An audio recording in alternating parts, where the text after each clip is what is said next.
আজ আমাদের গন্তব্য হলো ভুটানের সামসে। সকাল 11:30 জলপাইগুড়ি থেকে রওনা দিয়েছি। বর্তমানে আমরা পাহাড়পুর মোড়ে আছি। পাহাড়পুর মোড় পেরিয়ে তিস্তা নদীর ব্রিজের উপর দিয়ে আমাদের গাড়ি ছুটে চলছে। ভুটান সম্পর্কে কিছু জিনিস বলে রাখা ভালো। ভুটানে 20টি ডিস্ট্রিক্ট আছে।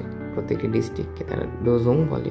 আজকে আমরা যে ডিস্ট্রিক্টটিতে যাব তার নাম হচ্ছে সামসে ডোজং, বা আমাদের বোঝার জন্য আমরা সেটাকে ডিস্ট্রিক্টে বলতে পারি। সেটা ভুটানের দক্ষিণ দিকে অবস্থিত।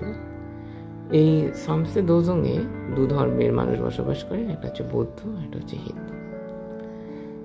সেখানে দ্রষ্টব্য স্থান বলতে একটি সাসপেনশন ব্রিজ আছে, যদিও সেটাতে আজকে আমরা যাব না।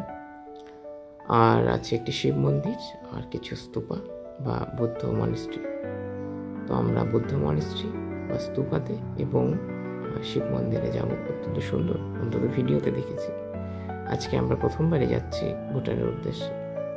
সামনে যে গাড়িটি দেখতে পাচ্ছি সেটিও ভুটানের, এবং শুনেছি ভুটান বিশ্ব অত্যন্ত নিট অ্যান্ড ক্লিন একটি দেশ। আমরা এগিয়ে চলছি। আমাদের কিছুক্ষণ পরেই আমরা ক্রস করব ধূপগুড়ি পৌঁছে গিয়েছি। ধূপগুড়ির সামনে একটি চৌরাস্তা দেখতে পাচ্ছি, যার ডান দিকে চলে যাওয়া হবে কোচবিহার। আমরা চলে যাব সোজা এটা গয়েরকাটা হয়ে বীরপাড়া হয়ে আবার আলিপুরদুয়ার চলে যাবে। এতক্ষণ পর্যন্ত আমরা যে জার্নিটা করেছিলাম সেটা ছিল 4 লেন, তবে এখন আমরা কিন্তু 4 লেনে নেই। আমরা যে রাস্তাটিতে আছি সেটা হচ্ছে সার্ক রোড 2, যেটা ভুটান থেকে ভারতবর্ষ হয়ে বাংলাদেশ কানেক্ট করেছে। ভুটানের ফুলশিলিং থেকে ভারতবর্ষের চাংরাবান্ধা হয়ে বাংলাদেশে চলে গিয়েছে রাস্তাটি। এরপরে আমরা গয়েরকাটা ক্রস করে সোজা চলে যাব হচ্ছে আমরা বানারহাটের দিকে। রাস্তাটি অত্যন্ত সুন্দর। এই রাস্তাটি পড়বে হাইওয়েতে, যেটা চালসা থেকে আপনার বিন্নাগুড়ি চলে যাবে, বিন্নাগুড়ি হয়ে তেলিপাড়া, যেটা অবশ্যই জলপাইগুড়ি এবং আলিপুরদুয়ারের আপনার বর্ডার। তো সেই রাস্তা পেরিয়ে একটি রেলগেট পাবো। রেলগেট পেরিয়ে আমরা চলে যাব সোজা দেখতে পাচ্ছি। সোজা চলে যাব। প্রথমে আমরা পাবো বানারহাট এবং তারপরে আসবে চামুরচিতেই হচ্ছে আমাদের ভুটান গেট। এখানে এই রাস্তাটি একটু খারাপ আছে, তবে সামনে বেশ কিছুটা রাস্তা সিমেন্টের, 5-7 কিলোমিটার। এবং বানারহাট চা বাগানের জন্য ভীষণ বিখ্যাত। বানারহাটে প্রচুর চা বাগান আছে। আমরা এখন বানারহাট চা বাগানের মধ্য দিয়ে যাচ্ছি। পৌঁছে গিয়েছি বানারহাট। এটা বানারহাটের 4-5টা দোকানপাট আছে। বানারহাট পেরিয়ে এবার আমরা চলছি চামুরচির দিকে। এখান থেকে 12 কিলোমিটার, একটু আগে দেখেছি একটি মাইলস্টোন।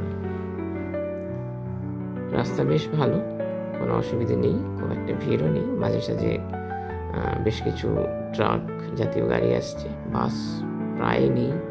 সামনে একটি বাস দেখা যাচ্ছে, সেটি ভুটানের বাস। আর আমরা চামুচিয়ে পৌঁছে গিয়েছি। সামনে এখন দেখা যাচ্ছে দূর থেকে ভুটান গেট। এই ভুটান গেটে নিজের গাড়ি নিয়ে যেতে হলে যিনি ড্রাইভ করবেন তিনি সরাসরি চলে যেতে পারেন। গেট পেরিয়ে এন্ট্রি করতে হবে। সহযাত্রীরা ভুটানের বাঁ পাশে যে একটি ঘর আছে সেখান থেকে আইডেন্টি কার্ড নিয়ে, আধার কার্ড বা ভোটার কার্ড নিয়ে প্রবেশ করতে পারবেন।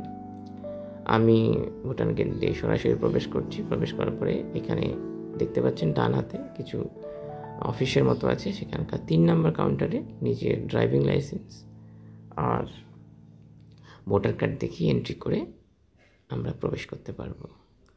আমরা এখন পৌঁছে গেছি ভুটানের সামসিতে প্রবেশ করার পরে একটি বিশাল পরিবর্তন আমাদের চোখের সামনে ফুটে এলো। সেটা হচ্ছে যখন চামুরচিতে ছিলাম রাস্তার কন্ডিশন খুব একটা ভালো ছিল না, কনজেস্টেড ছিল।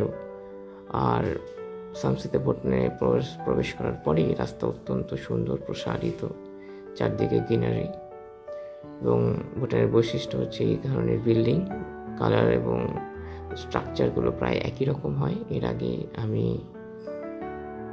ফুলশিলিংও গিয়েছি, সেখানে ওই একই ডিজাইনের একই স্ট্রাকচারের বিল্ডিং দেখা যায় এবং অত্যন্ত সুন্দর মনে হয়। মানে সুন্দর লাগে আমাদের ভারতবর্ষে যেমন দেখতে পাই বিভিন্ন রকম স্ট্রাকচারের বিল্ডিং দেখা যায়, সেখানে ঠিক তেমনটি নয়।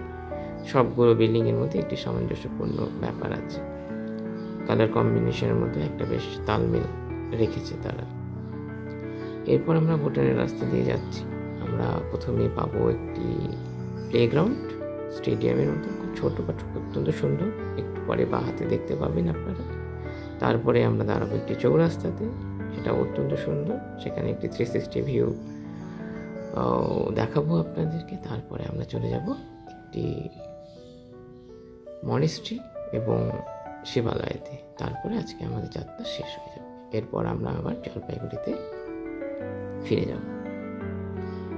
দেখুন বাঁ হাতে অত্যন্ত সুন্দর একটি মাঠ, ছেলেরা সেখানে প্র্যাকটিস করছে অথবা খেলছে। এবার আমরা পৌঁছে গিয়েছি আমাদের সেই চৌরাস্তাতে, অত্যন্ত সুন্দর, মাঝখানে একটি স্তম্ভ আকৃতির সৌধ আছে এবং পাশে একটি ফুটব্রিজও আছে। 360 ভিউ দেখুন, অত্যন্ত সুন্দর। গাড়ি ঘোড়া খুব একটা নেই, মানে গাড়ি নেই তো নেই, তাছাড়া গাড়িগুলো যখন চলছে কোনো রকম হর্ন নেই। ফুটব্রিজের উপর দিয়ে একটু হেঁটে এক্সপিরিয়েন্স করে নিয়েছি কেমন লাগে। আমরা এসেছি এপ্রিল মাস 2025 সাল, তবে মনে হলো জানুয়ারি ফেব্রুয়ারি মাসে এলে ওয়েদারটি বেশ কমফোর্টেবল, খুব একটা ঠান্ডা নয়, যদিও একটি পার্বত্য অঞ্চল, কিন্তু হাইট খুব একটা উঁচু নয়, সেজন্য বেশ গরমই আছে, জলপাইগুড়ি শিলিগুড়ির মতোই তাপমাত্রা। এরপর আমরা চলে এসেছি আমাদের পরবর্তী গন্তব্যস্থল, একটি স্তূপাতে। এই যে স্তূপাটা দেখতে পাচ্ছেন, এখানে বেশ কিছু মানুষরা এখানে প্রদক্ষিণও করছে। আমরা সেটা দেখার পরে ঠিক তার অপোজিটেই আছে শিব মন্দির। এই যে শিব মন্দির, যেটা 1915 সালে তৈরি হয়েছে। ক্লোজিং অ্যান্ড ওপেন টাইম দেখতে পাচ্ছেন আপনারা, সকাল 7টা থেকে 11টা এবং দুপুর 1টা থেকে 4:30। মন্দিরের ভেতরে প্রবেশ অবাধ, গেট খোলা আছে। অত্যন্ত সুন্দর একটি মন্দির কিছুক্ষণ সময় স্পেন্ড করে আমরা আবার ফিরে এসেছি। খুব সুন্দর একটি জায়গা, 1 ডে ট্যুর বলে যাওয়া যেতেই পারে। আর সাথে আপনাদের ভোটার কার্ড অবশ্যই নিয়ে যেতে হবে প্রত্যেককে, ভোটার কার্ড না হলে কিন্তু ভুটানে প্রবেশ করা যায় না। আজকের মতো এখানেই একদিনে ভুটান ট্যুর।